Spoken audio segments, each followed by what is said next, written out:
My name is Julia, 34 years old, a sergeant in the Army, and I used to believe the fiercest battlefield was across the ocean.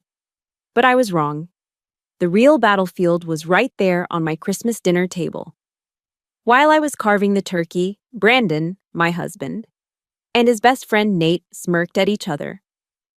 Brandon threw a yellow envelope down in front of me instead of a gift. He announced loudly in front of both our parents, "Let's get a divorce. You're too dry to be a real woman. I bet Nate $500 that you'll cry and beg me not to leave you right now."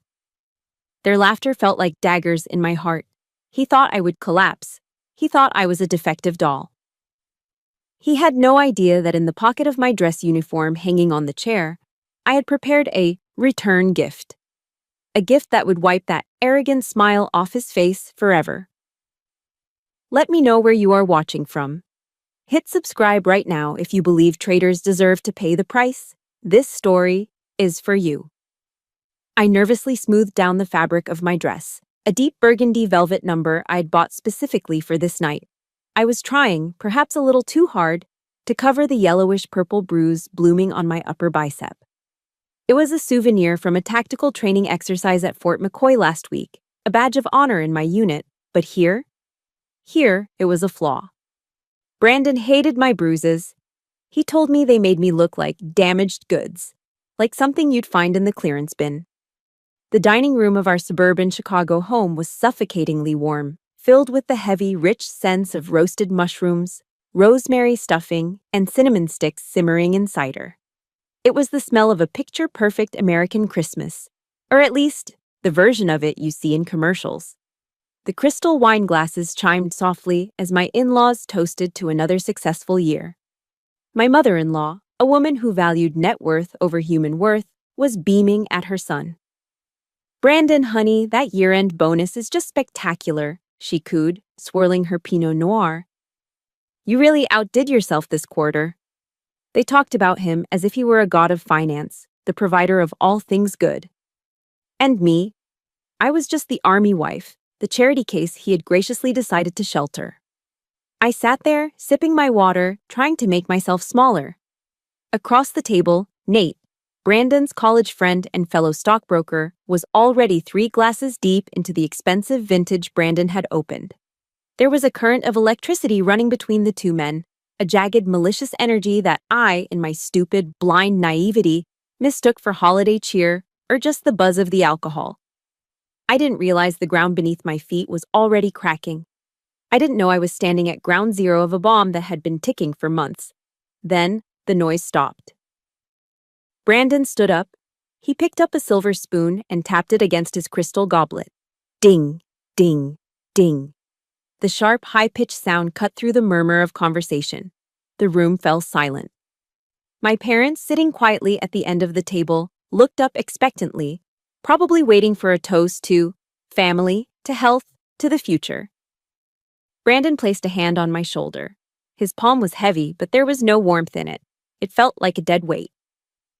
"You know, everyone," he began, his voice smooth, practiced, the voice he used to close deals in boardrooms downtown.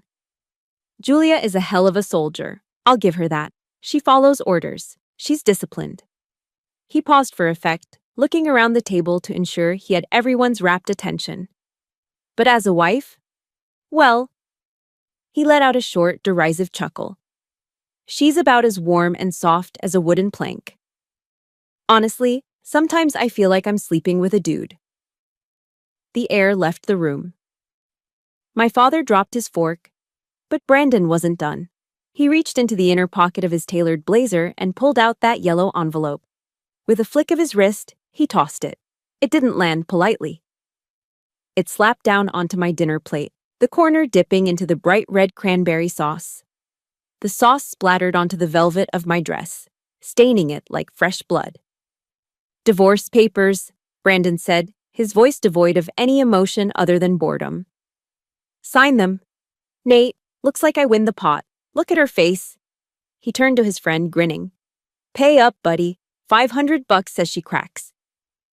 The silence that followed was deafening. It was a physical weight, pressing down on my lungs. My mother-in-law's mouth hung open, a perfect O of shock, but she didn't say a word. My own parents looked paralyzed, their eyes darting between me and Brandon, unable to process the sudden violence of the moment. No one spoke, no one stood up, no one defended me. My ears started to ring. A high-pitched whine that drowned out the crackling of the fireplace. Wooden plank, not a real woman. The words weren't just insults. They were precision strikes. They hurt more than the time I dislocated my shoulder during basic training. They hurt more than the frostbite I'd risked during winter drills. I looked around the table, desperate for an anchor, for someone to tell me this was a sick joke. But all I saw were distorted faces. Nate was laughing now, a guttural, ugly sound, raising his glass in a mock salute to Brandon's freedom. I wanted to scream. I wanted to flip the heavy oak table over, send the turkey and the crystal crashing to the floor. I wanted to cry, to let the hot tears burning behind my eyes spill over. But my body betrayed me. It went into absolute lockdown. It was the freeze response.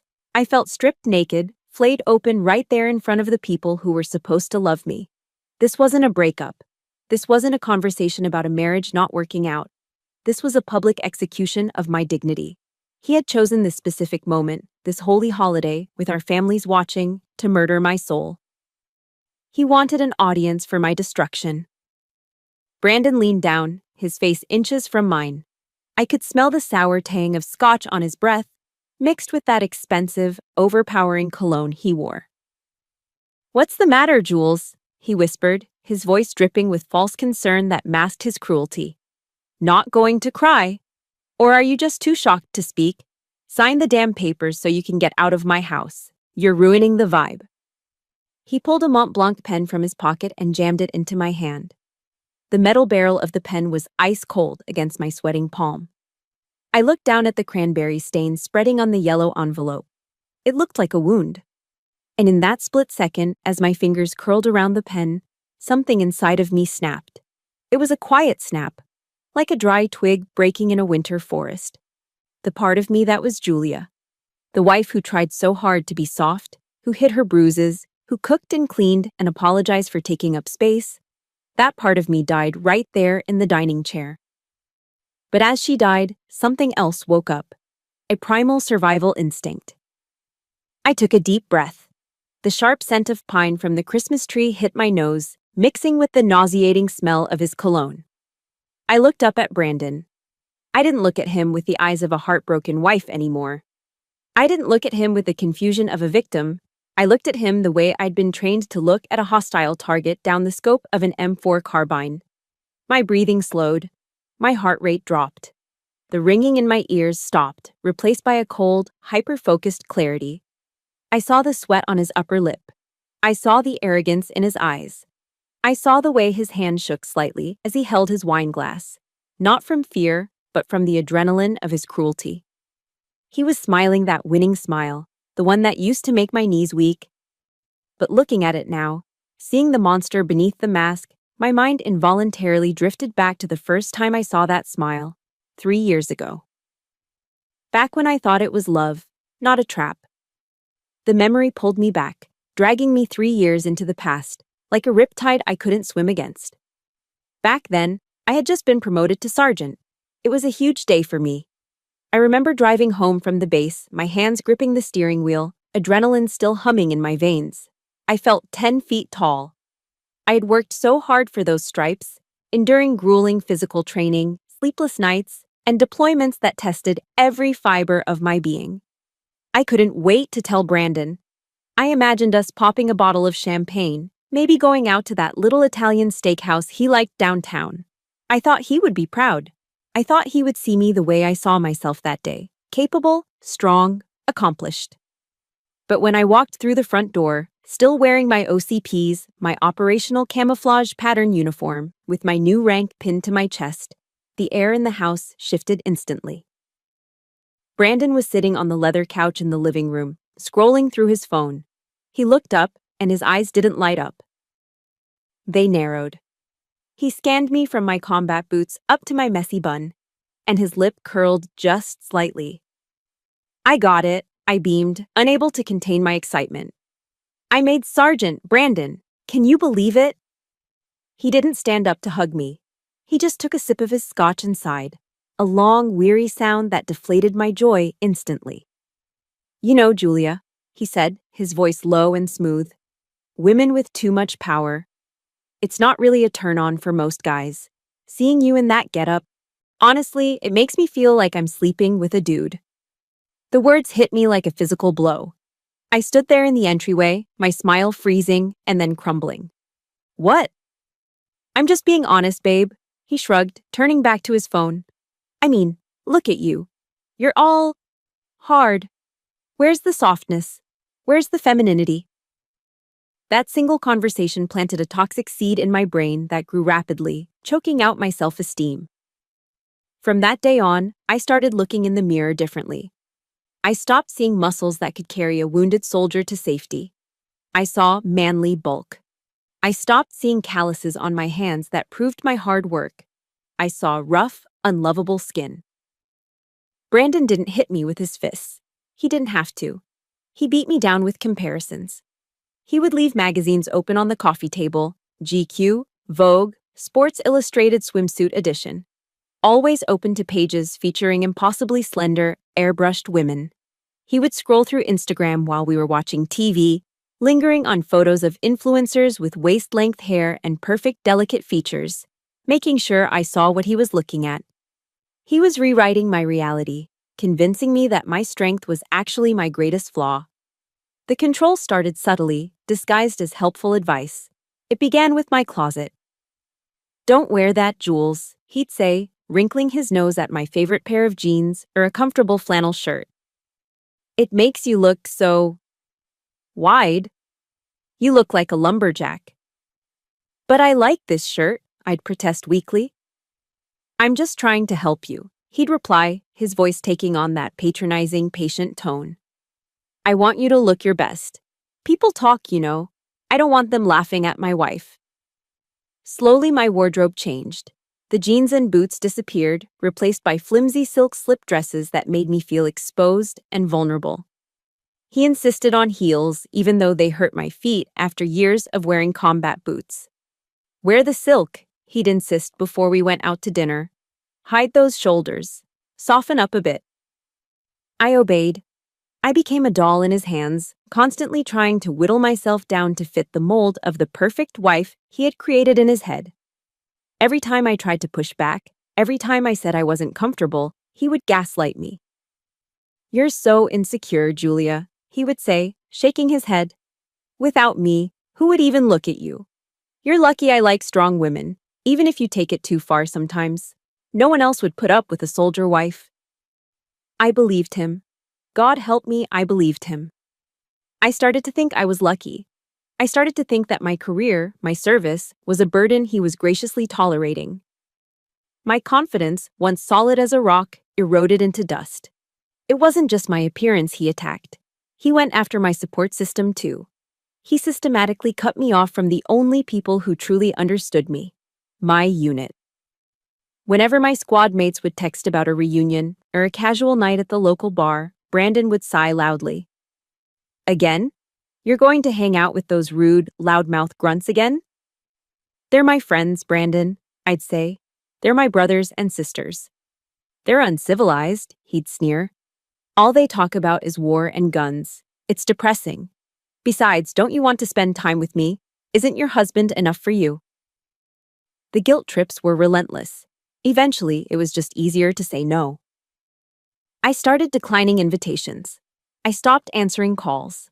I isolated myself in our cold, expansive suburban mansion, surrounded by expensive furniture that I was terrified of scratching. I missed the raucous laughter of the barracks. I missed the absolute trust of having someone watch your six. But I was terrified of making Brandon unhappy. I was terrified he would leave me, confirming his words that I was unlovable. I even packed away my commendation medals, my ribbons, and my challenge coins. I used to display them proudly on the mantle. One day, Brandon told me they were aggressive and violent decor that didn't match the minimalist aesthetic of the living room. So, I wrapped them in tissue paper and shoved them into a shoebox at the bottom of the guest room closet. I hid my glory to protect his fragile ego. I traded my entire world just to keep a man who never truly valued me. The breaking point though I didn't realize it at the time, was his company's holiday mixer last month. It was a swanky affair at a rooftop bar in downtown Chicago. Men in three-piece suits, women in designer gowns, servers passing around tiny appetizers I couldn't identify. Brandon had insisted I wear a dress that was too tight and heels that were too high. I felt like an imposter. He was introducing me to a senior partner at his firm. "This is Julia, my wife," Brandon said, his arm heavy around my waist, fingers digging slightly into my side. "Pleasure," the partner said, raising an eyebrow. "Brandon tells me you're in the army? That's intense." Brandon laughed, a sound that grated on my nerves. "Oh, she is, but don't worry." He winked at his boss. "At home, she's obedient as a puppy. She knows who the alpha is." The group of men roared with laughter. My face burned. I stood there, clutching my glass of champagne so hard I thought the stem might snap. I wanted to slap him. I wanted to pour my drink over his head and scream that I was a sergeant in the United States Army, not a house pet. But the fear, programmed into me over 3 years of subtle emotional abuse, paralyzed me. I just looked down at the floor and forced a tight, painful smile. I felt small. I felt erased. That night, back at the house, I locked myself in the master bathroom. I sat on the cold tile floor, hugging my knees to my chest, and I wept. I looked at my reflection in the mirror, the makeup smeared, the expensive dress wrinkled, and I asked myself where the hell the strong, fearless girl from 3 years ago had gone. Had she died in the desert? Or had she died here, in this beautiful, suffocating house? Brandon knocked on the door. Not a gentle knock, but a sharp, impatient rap. "Julia, are you crying in there?" "Go away," I choked out. "Jesus, stop with the waterworks," he said through the door, his voice cold and annoyed. "You're being dramatic. You're ruining my good mood after a great night. Grow up." He walked away. I heard his footsteps fading down the hall. He didn't care. He didn't love me. He loved owning me.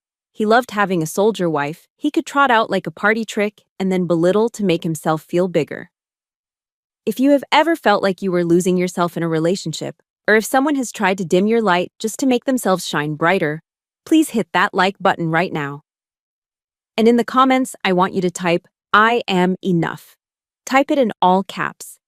Let's remind each other that we define our own worth, not anyone else. As I sat on that bathroom floor, wiping my eyes, a terrible, nagging question echoed in my mind. It was the voice of the gaslighting, whispering to me, "Is he right? Am I just overreacting? Am I really just a broken, masculine, unlovable mess like he says? Maybe I am the problem." I went to bed that night feeling heavier than I ever had in full combat gear. I fell asleep, wishing I could just disappear. But I didn't know that the universe, or maybe just dumb luck, was about to hand me the answer to my question. And it wasn't going to be pretty. 2 weeks before Christmas, the facade finally cracked. It was a Tuesday night, bitterly cold, with snow piling up against the windows of our suburban home. Brandon came home late, stumbling through the front door around 11 p.m. He'd texted me earlier, the usual excuse. Year-end closing, piles of paperwork, don't wait up. I was sitting in the living room, reading a book under the dim light of a floor lamp, when he walked in. He didn't look like a man who had been drowning in spreadsheets. His face was flushed, his tie was loosened, and he had that glassy-eyed look of someone who had consumed half a bottle of expensive liquor. "Hey," he grunted, tossing his briefcase onto the armchair. He made a beeline for the stairs, clearly trying to avoid any real interaction. Exhausted, going to bed. But as he brushed past me, the air shifted. My soldier's instinct, that gut feeling that had kept me alive on patrol in hostile territories, flared up instantly. It wasn't a sound or a sight, it was a smell. It wasn't the scent of stale office coffee or laser printer toner.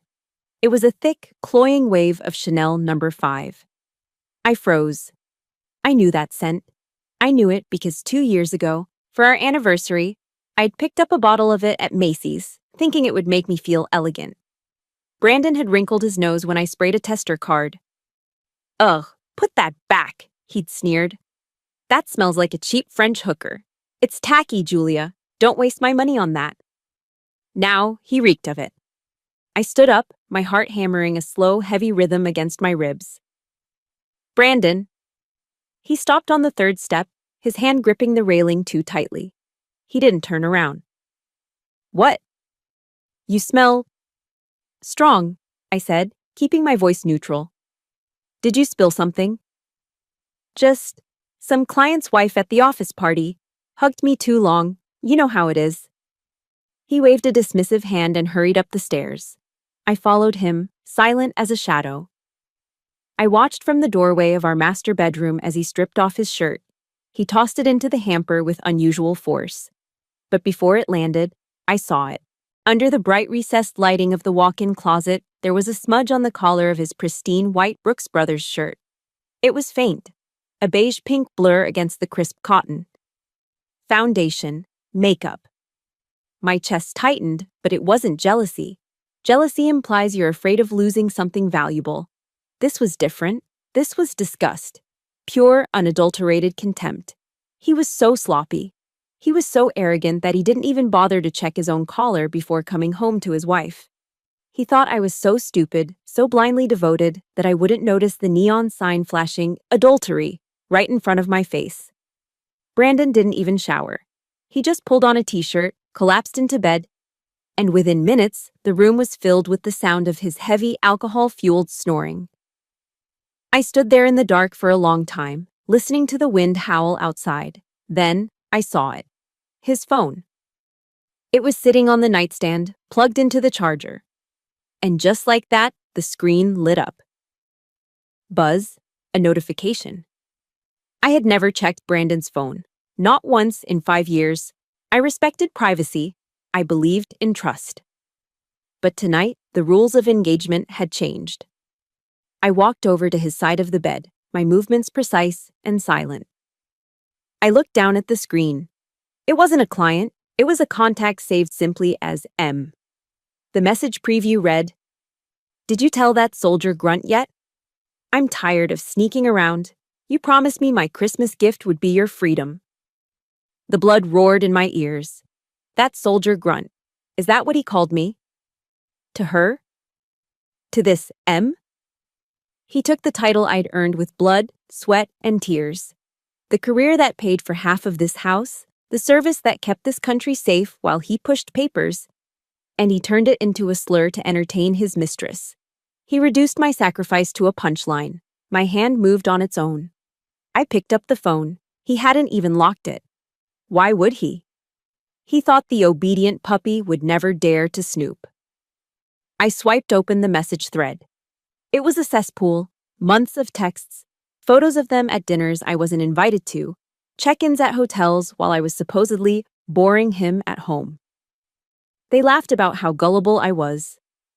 "She thinks I'm working late again, LOL," one text from him read. "God, she's so dense. It's like living with a drill sergeant who has no brain." But then, my thumb scrolled up, and I saw a conversation with Nate. My breath hitched. "Nate, dude, you're not gonna do it. You don't have the balls. Your wife is built like a tank. She'll snap you in half. Brandon, watch me.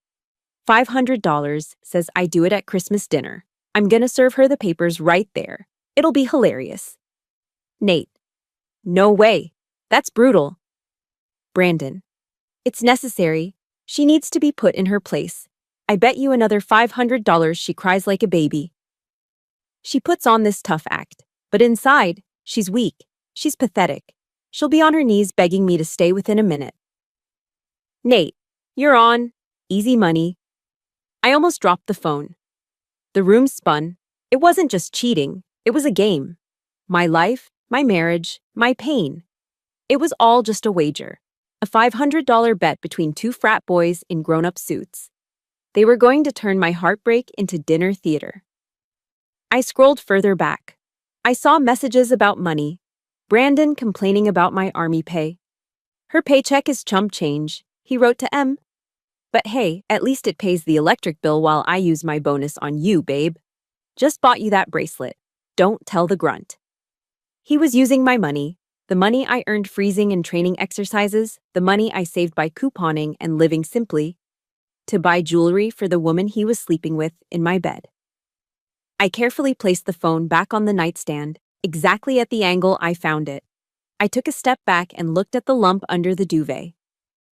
The man I had vowed to love and cherish. The man I had tried to change myself for. I waited for the tears to come. I waited for the heartbreak to cripple me like it did 3 years ago in the bathroom. But the tears didn't come. Instead, a strange, cold calm washed over me. It was a sensation I knew well. It was the feeling that descends right before a mission starts. The fear evaporates. The noise fades. The world narrows down to a single objective. The Julia who cooked dinner and worried about wrinkles and tried to wear silk dresses. She died in that bedroom, right alongside her marriage. The woman standing there in the dark was Sergeant Gibson. And she was looking at an enemy combatant. I didn't scream. I didn't wake him up and demand answers. That's what a victim would do. That's what the emotional woman he bet on would do. I reached into the pocket of my pajama pants and pulled out my own phone. With steady hands, I took photos of every single text message. The conversations with M, the bet with Nate, the insults, the financial admissions. I scrolled, snapped, scrolled, snapped. Every click of the camera was a bullet loading into a magazine. I opened my secure cloud storage, the encrypted one I used for military documents, and uploaded everything. I sent a copy to a hidden email address Brandon didn't know existed. When the upload bar hit 100%, I put my phone away. I looked at Brandon one last time. He mumbled something in his sleep and rolled over, completely oblivious that the roof was about to cave in on him. He thought he was the hunter. He thought he was playing a game with a dumb animal. He forgot one thing. You don't corner a soldier. And you certainly don't bet against the house when the house is armed. I walked out of the bedroom, closing the door softly behind me. I went downstairs to the kitchen, poured myself a glass of water, and stared out at the snowy driveway. The OODA loop was complete. I had observed. I had oriented. Now, it was time to decide and act. I knew exactly where I had to go. It was 1 a.m., and the roads were icy, but I didn't care. I grabbed my keys and my heavy winter coat. The counteroffensive had officially begun. I drove through the blinding snowstorm, my knuckles white on the steering wheel. The heater in my old Jeep was blasting, but I couldn't stop shivering. It wasn't the Chicago winter that chilled me. It was the icy realization of what my life had become. I was heading to the one place I knew was safe, Jenny's apartment. Jenny and I went way back. She was a former JAG officer, Judge Advocate General's Corps, which meant she was a lawyer who spoke 2 languages fluently, the rigid black and white language of the law and the chaotic, gritty language of the soldier. She was the only person who understood both halves of me. When she opened the door to her cozy, cluttered apartment in Wicker Park, she didn't say a word. She took one look at my face, pale, eyes wide with shock, snow melting in my hair, and she knew. She pulled me inside, shutting the door firmly against the howling wind. "Sit," she commanded, pointing to her worn-out sofa. She walked straight to her liquor cabinet and poured 2 fingers of amber liquid into a heavy glass. Bourbon. Neat. She shoved it into my hand. Drink, then talk. I took a sip. The burn was grounding. "He's cheating on me, Jen, with someone named M. And he bet on it. He bet $500 with Nate that he could make me cry and beg when he serves me divorce papers at Christmas dinner." Jenny's face didn't register surprise. As a divorce attorney, she'd seen the worst of humanity. But her eyes hardened. Her jaw set tight. She looked like she was ready to punch a hole in the wall. "I knew he was a narcissist," she said, her voice low and dangerous. "But betting on your pain? Making it a spectator sport? That's a new level of depraved." She sat down opposite me, leaning forward, elbows on her knees. "Show me." I handed her my phone, scrolling through the screenshots I had just taken. Jenny read them in silence. Occasionally, she would mutter a curse word under her breath. When she finished, she looked up, her eyes blazing. "Okay," she said, handing the phone back. "He wants to play a game? He wants to humiliate you publicly? Fine, we're going to play. But we're playing by my rules now. She stood up and swept a pile of magazines off her coffee table, replacing them with a legal pad and a pen. The transformation was instant. She wasn't just my friend anymore, she was a shark smelling blood in the water. "Here's the reality, Julia," she began, her pen scratching furiously on the paper. "We're in Illinois. It's an equitable distribution state, but fault can still play a role if we play our cards right. However, adultery alone isn't always enough to strip him of everything, especially since he's a finance guy. He knows how to hide assets. He's probably got offshore accounts or crypto wallets you don't even know about." My heart sank. So what do I do? Just let him win? Let him laugh at me while he kicks me out? "No," Jenny snapped, looking up. A sharp, predatory smile curled her lips. "We need him to voluntarily sign his own death warrant. We need a post-nuptial agreement." "A what?" "A post-nup. It's like a prenup, but you sign it after you're married. Listen to me. Brandon is arrogant. That's his Achilles' heel. He thinks you're stupid. He thinks you're desperate to keep him. We are going to use that hubris against him." She started outlining the plan. It was brilliant, and it was terrifying. "We create a document that looks like you're giving up. You tell him you feel guilty about your low income. You tell him you want to sign an agreement stating that all his future earnings are his just to prove you're not a gold digger. He'll love that. It strokes his ego." "But," I started. "But," Jenny interrupted, tapping the paper with her pen. "We bury a poison pill in the fine print, a clause that says if either party files for divorce without mutual consent, or if there is proof of infidelity prior to the filing, the other party is entitled to a massive penalty payout. We're talking 80% of assets and lifetime alimony. We make the language dense, boring, and legalistic. He won't read it. He's too busy texting his mistress and planning his little victory dinner." I stared at her. "You really think he'll sign it?" "He's a narcissist, Julia," Jenny said. "He believes he's untouchable. He believes he's the smartest guy in the room. He'll sign it because he thinks he's tricking you into waiving your rights. He won't realize he's signing away his life until the trap snaps shut." I slumped back against the cushions. "I don't know, Jen. It feels dishonest. I'm a soldier. I face things head on." Jenny stood up and walked over to me. She grabbed my shoulders and shook me gently. "Stop it. Drop that good wife act right now. Look in that mirror over there." I looked. I saw a woman with dark circles under her eyes, slumped shoulders, and a face etched with fear. "That's not you," Jenny said firmly. "You are Sergeant Julia Gibson. I watched you lead a platoon through a sandstorm in Iraq when our comms were down. I watched you carry a 100-pound rucksack when the men were falling out. Why are you letting a glorified stockbroker who uses hair gel scare you?" Her words were like a bucket of ice water. She was right. Somewhere between the silk dresses and the society dinners, I had forgotten who I was. I had let Brandon convince me I was weak, simply because I loved him. I stood up. I rolled my shoulders back. I took a deep breath, inhaling the scent of Jenny's apartment. Old books, bourbon, and fierce loyalty. I looked in the mirror again. The fear was still there, but behind it, something harder was emerging. Steel. "I'll do it," I said. My voice didn't shake. "I'll do whatever it takes." Jenny nodded, satisfied. "Good.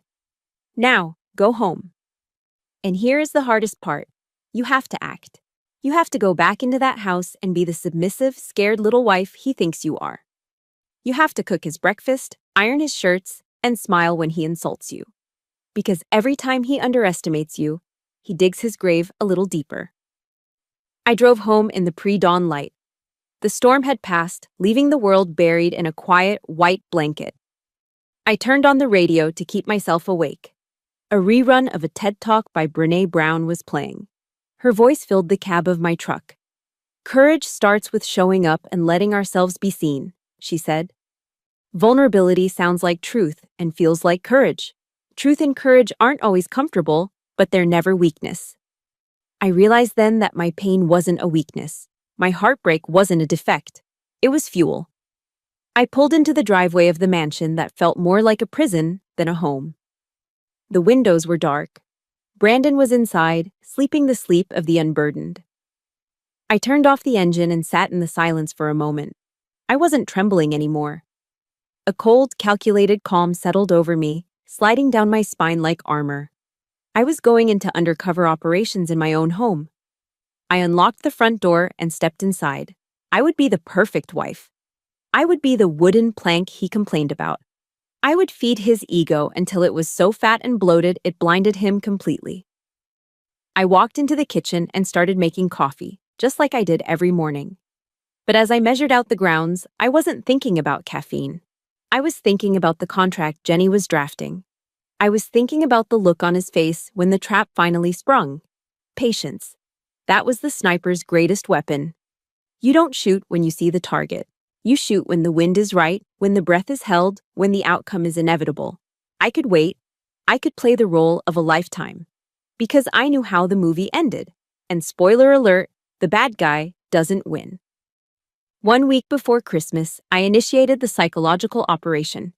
In the military, we call it PSYOPs, using information and indicators to influence the reasoning and behavior of the enemy. The enemy was currently sitting on our living room sofa, watching football and drinking a craft beer. I had spent the last few days practicing my demeanor. I needed to be pathetic. I needed to be the insecure, clingy, financially dependent wife he believed I was. I walked into the room, wringing my hands, my shoulders hunched. I was wearing one of the old, oversized sweaters he hated, looking intentionally disheveled. "Brandon?" I asked, my voice trembling just enough to be convincing. "Can we talk? Just for a minute?" He didn't look away from the TV screen. "Can it wait, Julia? The Bears are down by 3.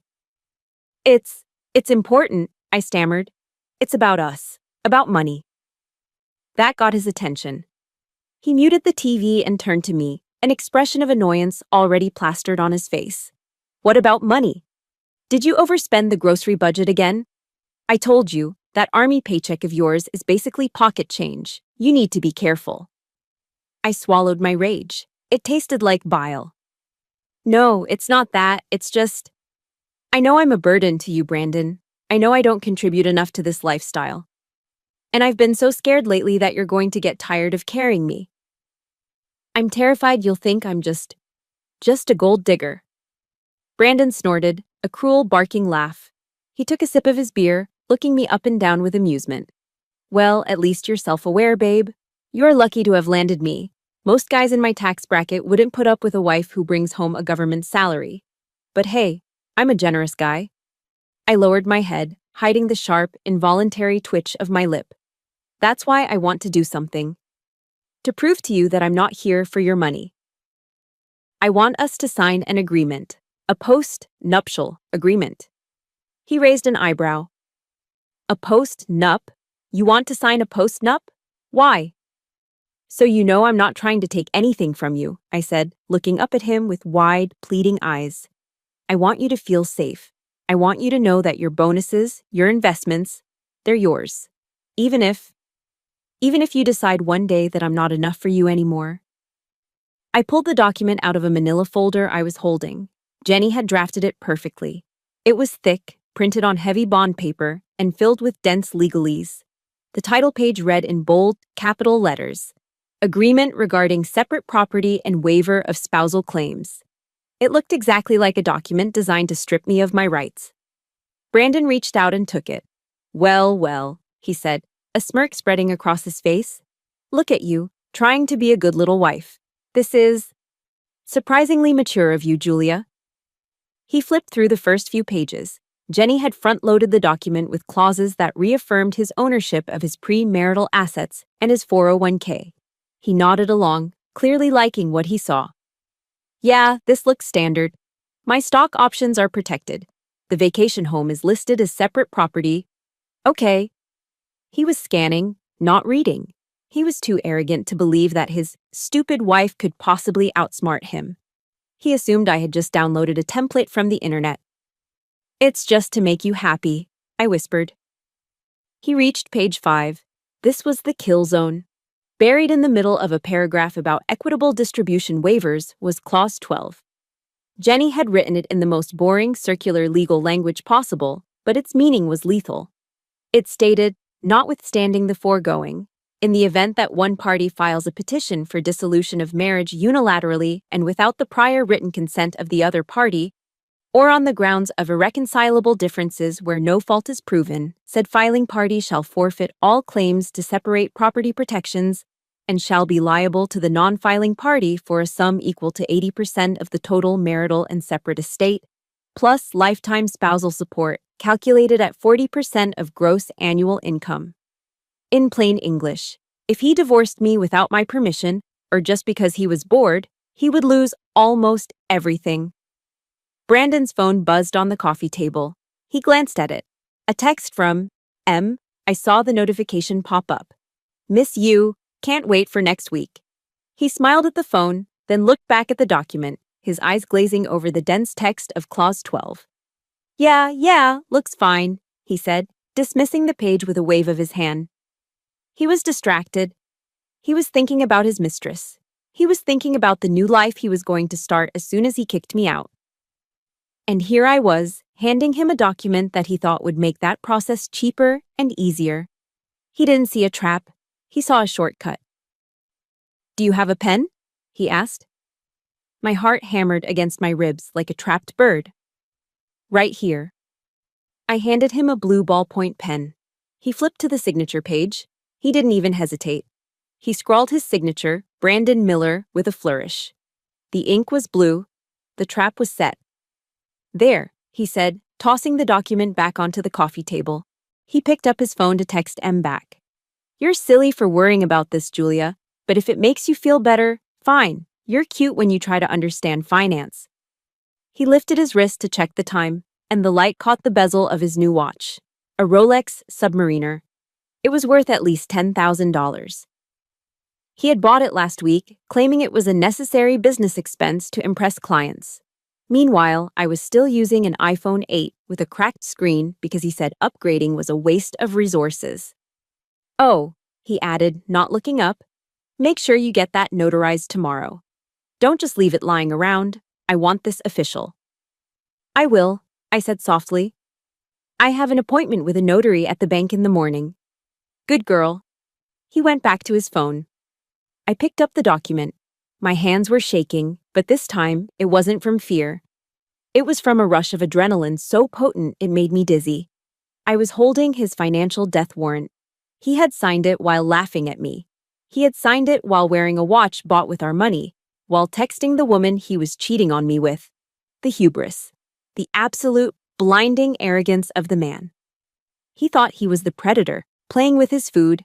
He didn't realize the food was laced with cyanide. I'm going to go put this away, I said. Yeah, go ahead, he muttered. And hey, bring me another beer while you're up. And maybe iron my gray suit for tomorrow. I have a big meeting. Of course, honey. I walked out of the living room, clutching the folder to my chest. As soon as I was out of his line of sight, in the hallway, my posture changed. I straightened my spine. The pathetic, hunched-over wife vanished. I walked into the study and opened the small fireproof safe we kept in the closet.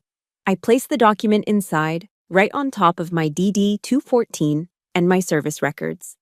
It looked innocent sitting there, just a stack of paper. But I knew what it was. It was a bomb. And the timer was set for Christmas dinner.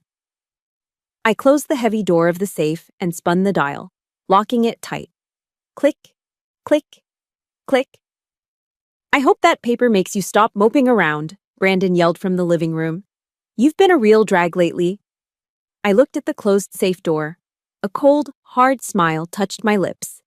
A smile he would never see until it was too late. Don't worry, Brandon, I whispered to the empty room. I'm done moping. I'm just getting started. I went to the kitchen to get his beer. I would play the servant for a few more days. I would iron his suit. I would endure his insults. Because I knew something he didn't. I knew that the man sitting on my couch, the man who thought he owned the world, had just signed over his entire kingdom to the woman he called stupid. And on Christmas, I was going to collect. The dining room was silent, save for the crackling of the fireplace. All eyes were on me. My mother-in-law was clutching her pearls, practically vibrating with anticipation, waiting for the waterworks to start. Nate was leaning forward in his chair, grinning like a hyena, his phone probably ready under the table to record my meltdown.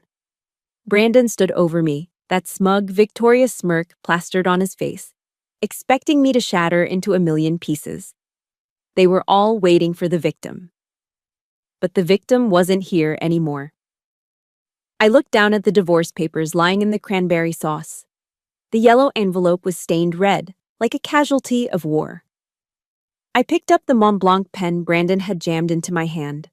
The metal was cold, heavy, and expensive, just like everything else in his life. I didn't tremble.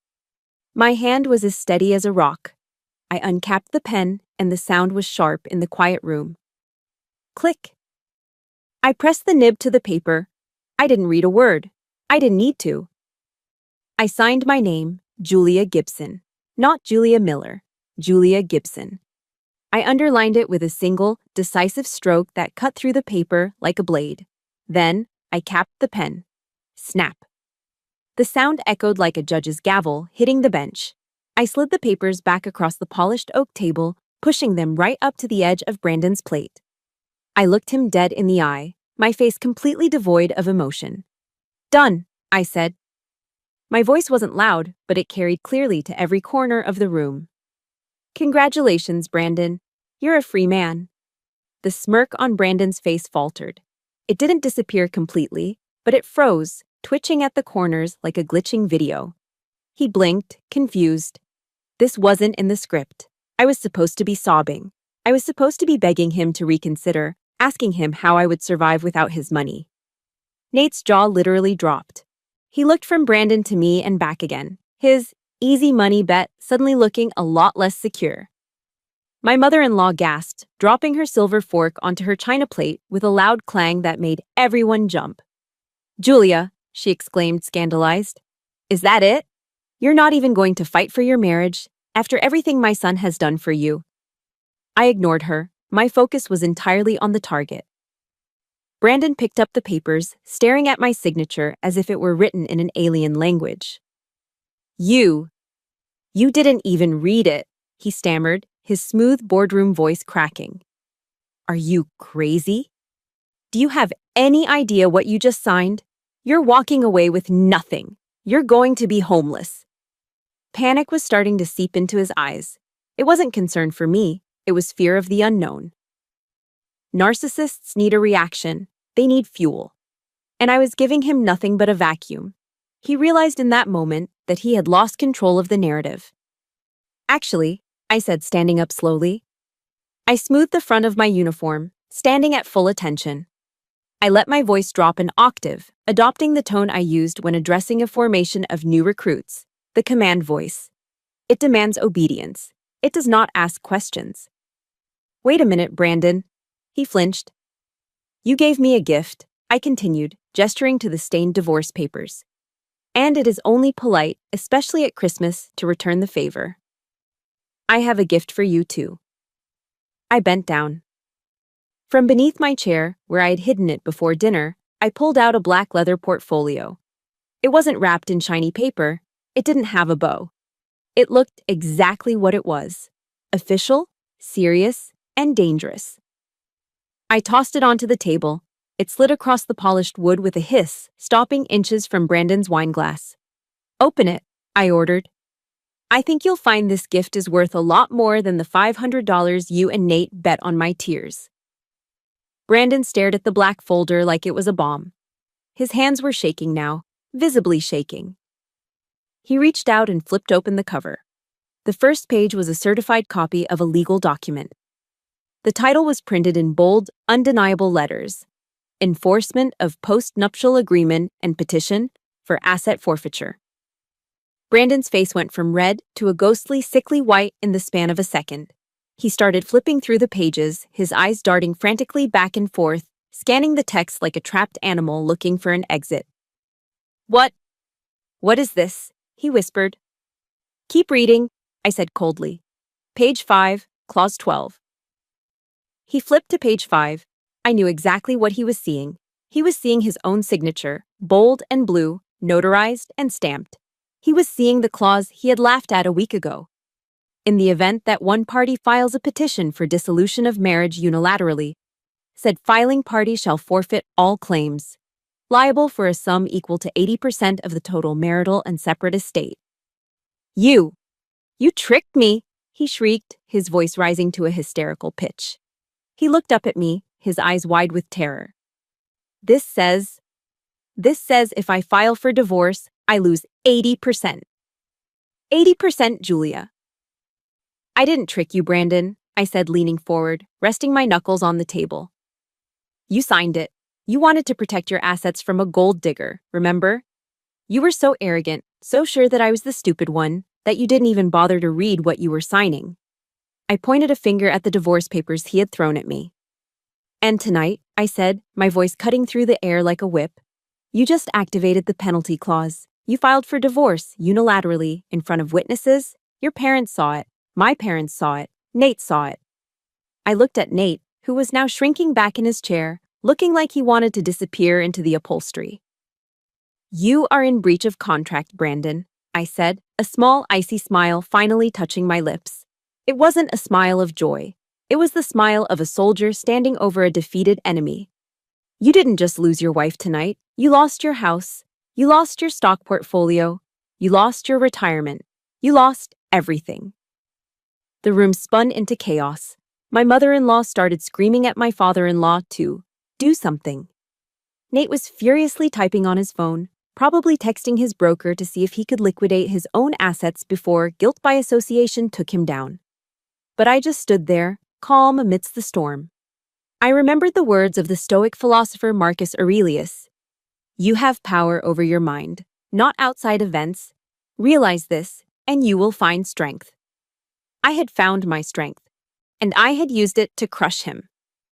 If you are cheering for Julia right now, hit that like button.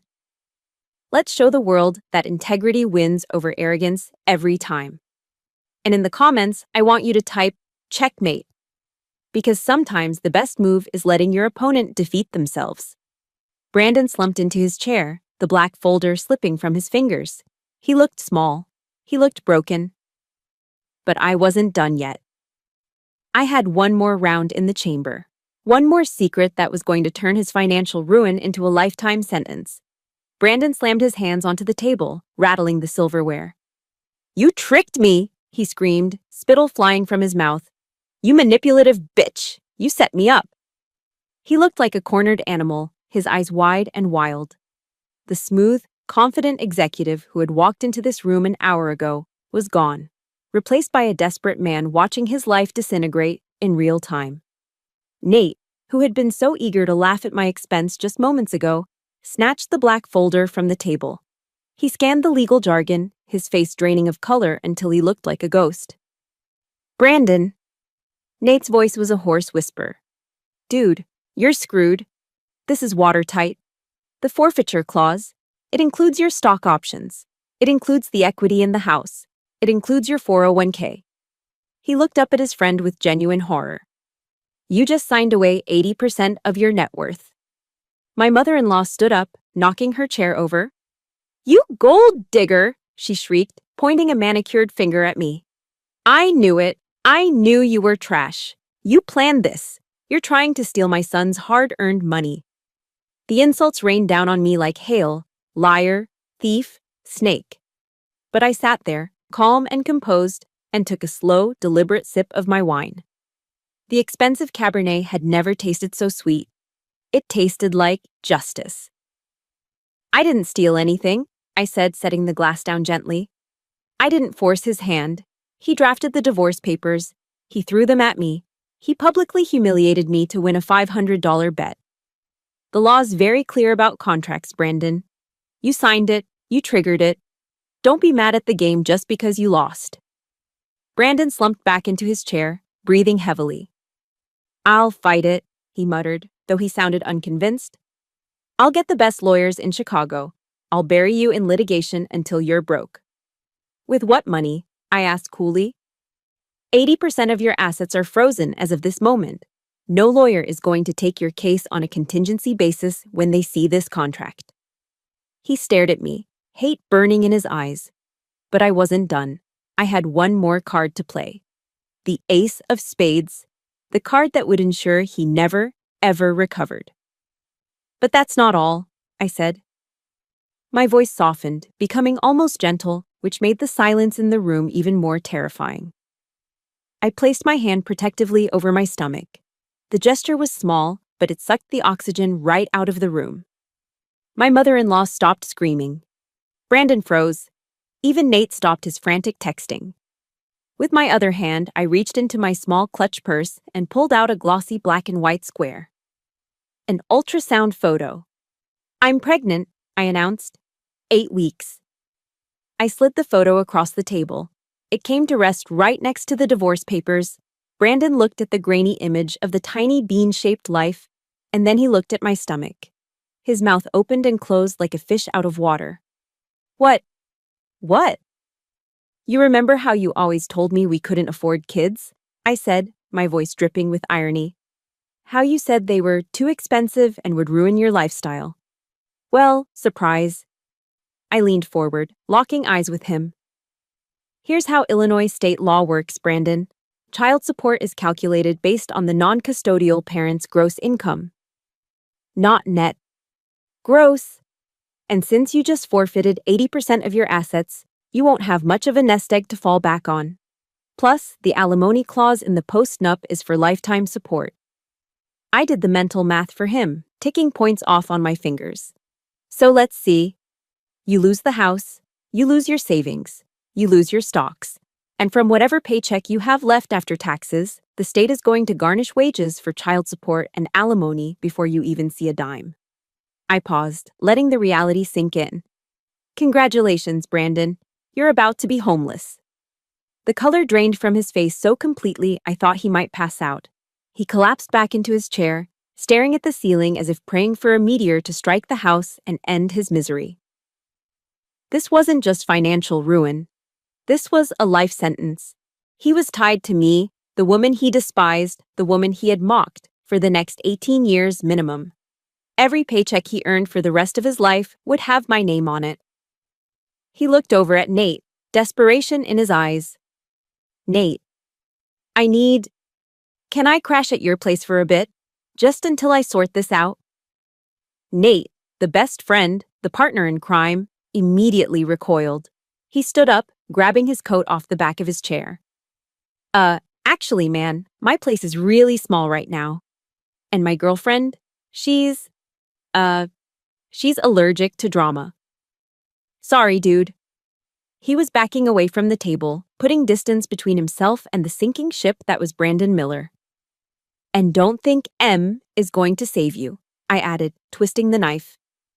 Do you really think a woman who helps you cheat on your wife is going to stick around for a man with zero assets, massive debt, and a baby on the way? She liked you for your wallet, Brandon. And your wallet just flatlined. Brandon put his head in his hands. A low moan escaped his lips. He was completely destroyed. Financially, socially, romantically. I had taken everything without firing a single shot. I stood up. The movement was sharp and commanded attention. I picked up my wine glass, which still had a generous amount of deep red liquid in it. I turned to Nate, who was trying to slink toward the door. Hey, Nate, I called out. He turned around, eyes wide with fear. Yeah? You forgot your winnings. I drew my arm back and splashed the contents of the glass squarely into his face. The wine hit him with a satisfying splat, drenching his expensive silk tie and dripping down his shocked face like blood. He sputtered, wiping his eyes, but he didn't dare say a word. He knew he deserved it. That's your $500, I said. Keep the change. Maybe you can use it to buy some sleeping pills for your buddy. He's going to need them. I set the empty glass down on the table with a decisive clink. Then I turned my back on the chaos, on my weeping mother-in-law, on the wine-soaked coward, and on the broken man huddled in his chair. I walked over to Brandon, leaning down one last time so only he could hear me. He smelled like fear now. The expensive cologne couldn't mask it. You were right about one thing, Brandon, I whispered. I am a soldier. And a soldier never goes into battle without a plan B. You lost the moment you thought I was weak. I straightened up, feeling lighter than I had in years. The air in the room was thick with the wreckage of his life. But for me, it was the first breath of fresh air I'd had in a long time. I looked at the door. It was time to clear the battlefield. The silence that followed my revelation was thick, heavy, and suffocating. But unlike before, the weight wasn't on my chest. It was crushing them. I glanced at the grandfather clock in the corner. "Well," I said, checking the time as if I had a train to catch. "According to the contract you signed, effective immediately upon filing for divorce, exclusive residency rights transfer to the non-filing party." "That's me." I looked around the room, meeting the eyes of every single person who had watched me bleed without lifting a finger. "This house belongs to me now. So I'm going to have to ask all of you to leave. Right now." For a second, nobody moved. They were too stunned. Then, my mother-in-law found her voice, her face contorted into an ugly mask of rage. "How dare you?" she screeched, stepping toward me. "You can't kick us out. This is my son's house. You ungrateful little—" I didn't let her finish. I pulled my phone out of my pocket and tapped 3 numbers. I put it on speakerphone so they could all hear the ring. 1, 2, 3. "911, what is your emergency?" The operator's calm voice filled the room. "Yes, hello," I said, my voice steady and polite. "I'd like to report a disturbance at 425 Oakwood Lane. I have several individuals in my home who are refusing to leave after being asked. They are becoming aggressive, and I am pregnant and fear for my safety. I have the property deed and legal documentation proving my right to the premises." "We have officers in the area, ma'am," the operator replied instantly. "They'll be there in 5 minutes." The effect was instantaneous. The word police cut through their bluster like a knife. These were people who cared about appearances above all else. A squad car in the driveway with flashing lights, neighbors watching from their windows. That was their worst nightmare. You wouldn't," Brandon stammered, looking at the phone in horror. "Try me," I said, my finger hovering over the end call button but not pressing it. "You have 5 minutes before the cops drag you out in handcuffs. Do you really want the neighbors to see that?" Pandemonium erupted. My mother-in-law grabbed her fur coat, muttering curses under her breath about suing me for everything I had. My father-in-law, who had been silent the entire time, finally moved, hastily shoving a bottle of unfinished wine into his jacket pocket. Nate was already at the door, not even looking back at his so-called best friend. They scrambled like rats on a sinking ship. The veneer of sophistication was gone, replaced by the frantic, selfish urge to save their own skins. Brandon was the last one left. He stood by the entryway, looking lost. He reached into his pocket for his car keys. Ah, I said, holding out my hand. "Those keys don't belong to you anymore." He froze. "What? It's my car. It's the company car." "Exactly," I said. "The company in which you just forfeited 80% of your shares. The assets are frozen, Brandon. That includes the Mercedes in the driveway. Hand them over." He stared at me, his jaw working. For a second, I thought he might lunge at me, but then he looked at my stomach and the fight drained out of him. He knew I wasn't bluffing. He knew I would press charges for assault if he so much as breathed on me wrong. Slowly, painfully, he dropped the keys into my palm. "Julia, please," he whispered, his voice cracking. It was the first time I had heard him beg. "It's snowing. It's 10 degrees below zero out there. I don't have a ride. How am I supposed to get anywhere?" "Walk," I suggested. "Or call an Uber, if you can afford one." He looked at me with wide, pleading eyes. "You can't do this. We're having a baby. Doesn't that mean anything to you?" The audacity, the absolute nerve of this man to use the child he didn't want as a bargaining chip. "Don't you dare," I hissed, stepping into his personal space. "Don't you dare mention this child. You just filed for divorce from us. You made it very clear that we were a burden. You are nothing to this baby but a sperm donor and a monthly check. Now get out before I decide to add emotional abuse to the lawsuit." He looked at me one last time. In his eyes, I saw hatred, yes. But underneath the hate, there was fear and awe. He was realizing too late that the woman he had married wasn't a doormat. She was a fortress. He turned and walked out the door. I watched him go. He stepped out onto the porch, the wind whipping his thin suit jacket around his body. He hunched his shoulders against the biting cold. He looked small, pathetic, a man stripped of his armor. Behind him, his parents were arguing loudly as they got into their own car, not even waiting for him. Nate's car was already gone, tire tracks fresh in the snow. Brandon started walking down the driveway, trudging through the ankle-deep snow. He was alone. I didn't feel sorry for him, not even a little bit. I grabbed the heavy oak door and swung it shut. Boom! The sound echoed through the house, final and absolute. It sounded like the closing of a heavy book. I turned the deadbolt. Click. I slid the chain lock into place. Clack. The house was suddenly very quiet. The screaming was gone. The false laughter was gone. The tension that had vibrated in the air for months had vanished. The only sound left was the gentle crackle of the logs in the fireplace and the distant hum of the refrigerator. I leaned my forehead against the cool wood of the door for a moment, breathing in the silence. It was a lonely silence, yes, but it was clean. It was safe. It was mine. I pushed off the door and walked back into the dining room. The table was a disaster area, spilled wine, half-eaten food, crumpled napkins, but I ignored the mess. I walked to the head of the table, Brandon's chair. I sat down. The chair was large, imposing, like a throne. I had never sat here before. This was the man of the house seat. I picked up my knife and fork. The turkey was still warm. I cut a slice of breast meat, dipped it in gravy, and put it in my mouth. It was delicious. For the first time in years, the food didn't taste like ash. It didn't taste like anxiety. It tasted like freedom. I poured myself a glass of sparkling water, no more alcohol for me, and raised it to the empty room. To Julia, I whispered. And then, the tears finally came. They weren't the hysterical, broken sobs Brandon had bet on. They were quiet tears.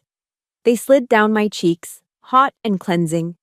I cried for the girl who had tried so hard to be loved.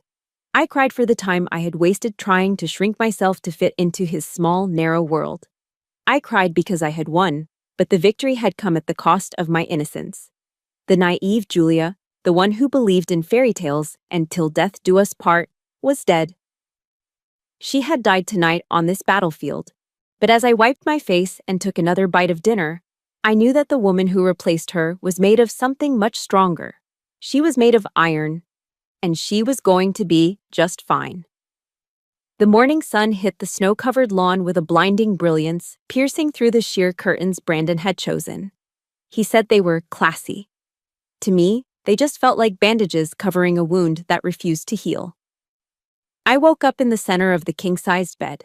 For the first time in 5 years, I hadn't woken up curled on the edge, subconsciously trying to take up as little space as possible. I stretched my arms out, touching the cool, empty sheets. The silence in the house was profound, but it wasn't empty. It was waiting.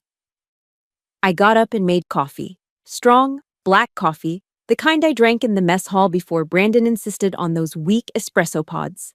As the caffeine hit, I felt a surge of energy. Not the frantic energy of combat, but the steady purpose of reconstruction. It was time for a purge. I grabbed heavy-duty contractor bags from the garage and marched upstairs. I started in the master closet, pulling down his Italian suits, his silk ties, his polished dress shoes that cost more than my first car. Rip. Stuff. Into the bag. I didn't fold anything. I treated his treasures with the exact same care he had treated my heart, 0. I dragged 4 bulging bags to the curb. Mrs. Higgins, walking her poodle, stopped and stared. "Spring cleaning," she called out. "Just getting rid of some toxic waste," I replied, dusting off my hands. Back inside, I stripped the bed. I carried the Egyptian cotton sheets downstairs to the gas fireplace and cranked it up. I threw in the framed wedding photos, watching the glass crack and the smiling face of the man I thought I knew turn to ash. It felt primal, necessary. Then I opened every window. The freezing wind from Lake Michigan roared in, chasing out the stagnant air and the lingering scent of his cologne. I stood in the living room, shivering in my tank top, letting the cold scrub me clean. The house was empty, but for the first time, it felt like mine. That afternoon, I stood naked in front of the hallway mirror. For years, I had avoided mirrors. Brandon's voice had become the narrator in my head. Too muscular, not soft enough. But today, I looked. I saw the scar on my shoulder, the definition in my biceps, the strength in my thighs. It wasn't a delicate body. It was a survivor's body, a machine built for endurance. And it wasn't ugly. It was magnificent. I placed my hands on my lower abdomen. There was no bump yet, just a slight firmness. But I knew life was there. A tiny spark growing in the wreckage. "I'm sorry," I whispered to my reflection. "I'm sorry I chose him for you. You won't have a father who cherishes you." My throat tightened, but I swallowed the tears. "But I promise you this. You will never wonder if you are enough. I will be father and mother.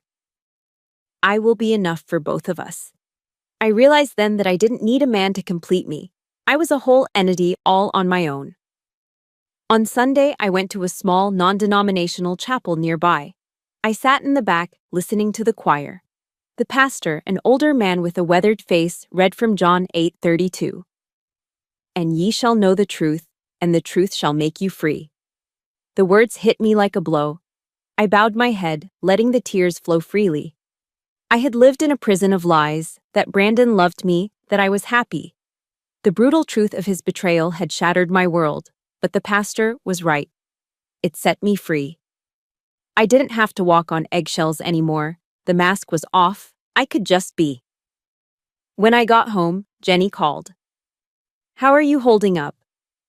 "I'm good," I said, surprised to find I meant it. "Well, I have news," Jenny said. "Brandon has been blowing up my office phone. He's desperate. He tried to hire 3 firms to contest the post-nup.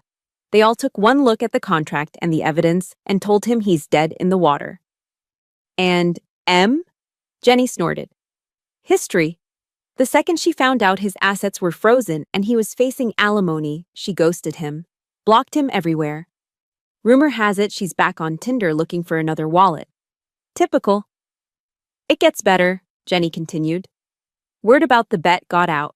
The partners at his firm didn't like the optics. They fired him this morning for conduct unbecoming. He's blacklisted in Chicago finance. Loss of family, loss of lover, loss of career, loss of home." "Where is he?" I asked. "Living in his parents' basement in Naperville, drinking a lot." I waited for the satisfaction, but strangely, I didn't feel anything. The anger was gone, burned out like a fever. "Okay," I said simply. "That's it? Just okay?"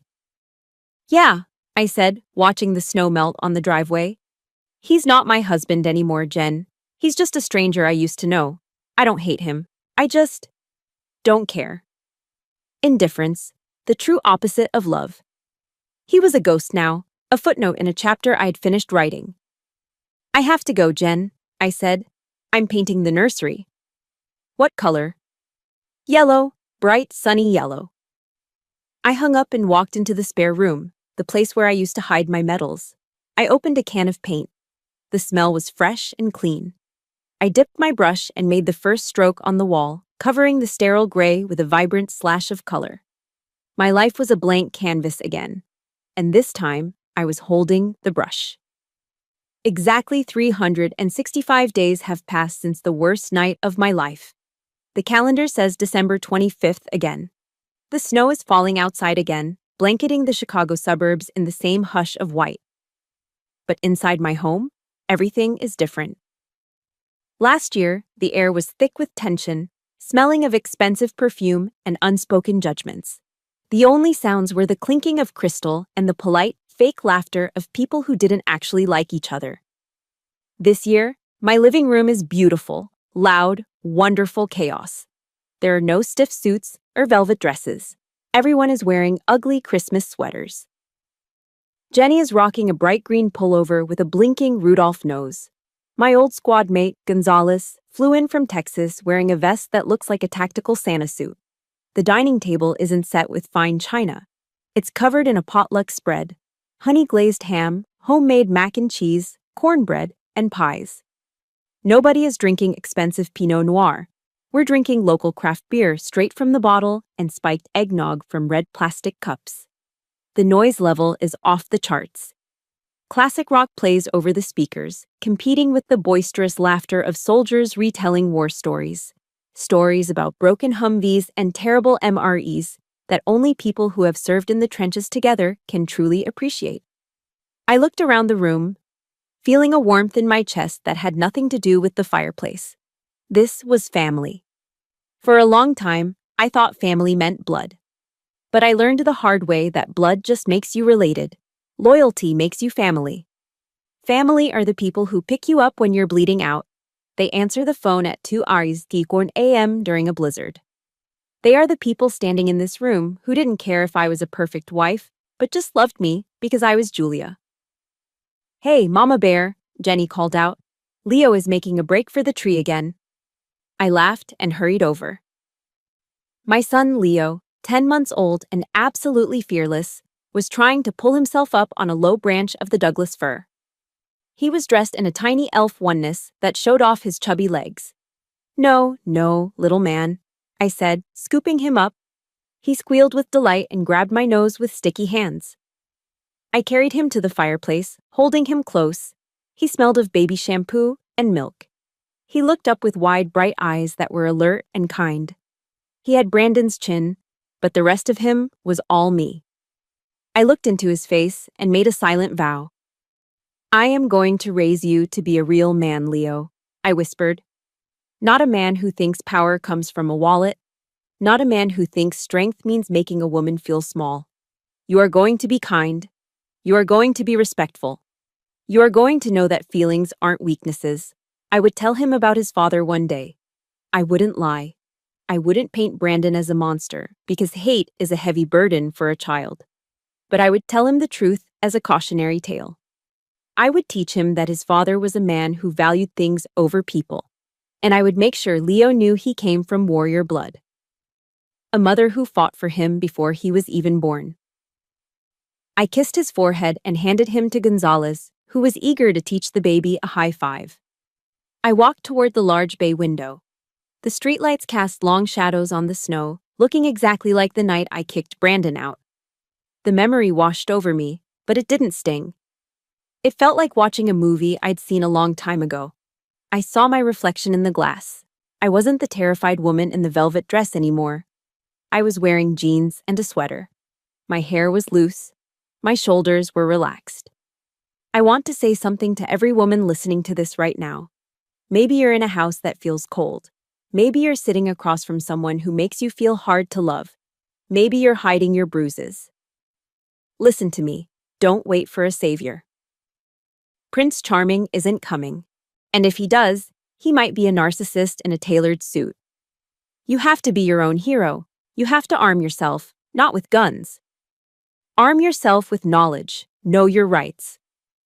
Arm yourself with financial independence. Have freedom money that no one can touch.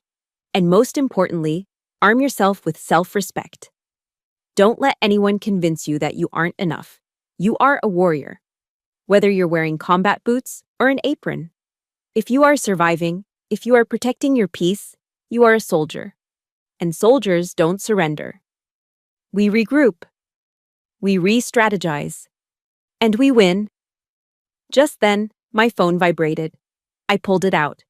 No caller ID. A strange intuition pricked my neck.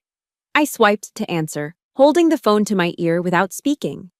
For a few seconds, there was only heavy, wet breathing and background noise, a TV blaring, glass clinking. "Julia?"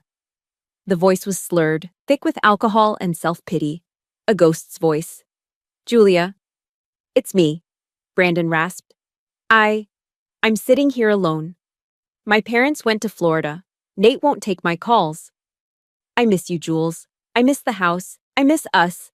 I was wrong. Can we just talk, please?" I looked across the room at Leo, laughing as Jenny made faces at him. I looked at my chosen family, eating and drinking in the home I fought to keep. I thought about the man on the line, living in a basement, stripped of his ego, drowning in the consequences of his arrogance. He wanted absolution. He wanted me to fix him. A year ago, that call would have broken me. I might have cried. I might have felt guilt. But tonight, I felt nothing. No anger, no triumph, just closure. He was part of a past that didn't exist anymore. I didn't say a word. I didn't give him the satisfaction of hearing my voice. He didn't deserve it. I pulled the phone away.